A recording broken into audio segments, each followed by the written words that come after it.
സെക്രട്ടേറിയറ്റിലും മറ്റ് സമരമുഖങ്ങളിലുമൊക്കെ ലാത്തി ചാർജുകൾ നടക്കുമ്പോൾ, ലഹള നടക്കുമ്പോൾ അവിടെ അടിയേൽക്കുന്നത് അണികളായിരിക്കും.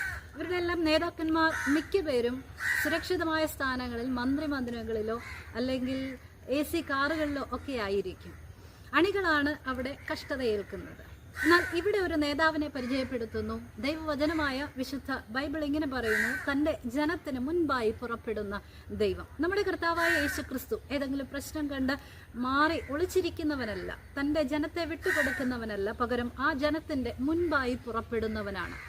ഏതെങ്കിലും ജീവിതത്തിൻ്റെ സമരമുഖങ്ങളിൽ വേദനയോടെ, ഭാരത്തോടെ, ഭയത്തോടെ ആരെങ്കിലും ആയിരിക്കുന്നെങ്കിൽ പറയട്ടെ, നമ്മുടെ നേതാവ് ഭയപ്പെട്ട് അകത്തിരിക്കുന്നവനല്ല, പകരം നമുക്ക് മുൻപായി പുറപ്പെടുന്നവനാണ്.